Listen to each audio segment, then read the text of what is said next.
So here we are, way up north in the beautiful Adirondacks to learn all about log home construction.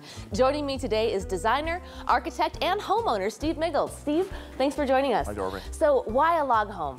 Well, we were really intrigued with the look of the old Adirondack camps built in the early 1900s. Log style really fits the environment perfectly, and it really does become a beautiful part of the environment. It's gorgeous. So I know every home is different, but can you talk about how long it will take to build this place start to finish? Well, I plan to do a lot of the interior myself, so I'm on probably a 2 or 3 year plan, but normally, under normal circumstances, all the contractors in place, it would take about a year.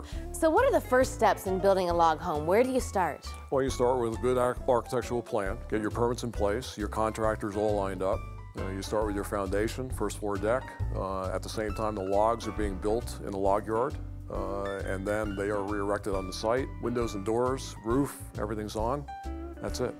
So these logs are all hand cut and constructed off-site? They are, Darbi. It takes about 9 months in the log yard to precision cut the handcrafted logs. It takes, then they are disassembled, put on a trailer, tagged, and brought up here to the site, re-erected here in about 2 weeks. Man, and you can really see the craftsmanship because each log fits so perfectly on top of the next. That's the precision in handcrafted log homes. So once the frame is up, is it just like building a regular home then? You know, it is. The stick framing goes in, your utilities go in from the electrician and the plumbing and heating people. They put everything in. It's pretty much the same as a stick frame house. Thanks, Steve. We're going to catch up with you in a minute. Thank you. But right now, guys, we are going to meet the guru behind this beautiful handcrafted log home.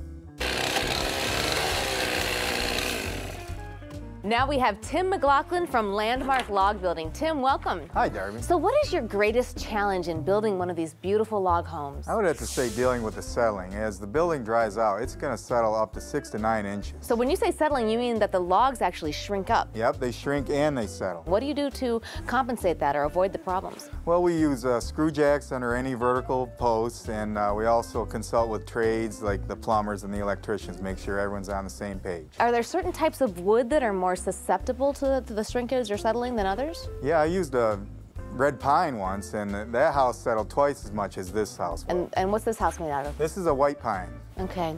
And what about insulation and energy efficiency? We use this foam gasket in between the logs, and that helps keep the air out and the insects from getting in. Okay, great. Thanks for joining us. Oh. All right, let's go catch up with Steve.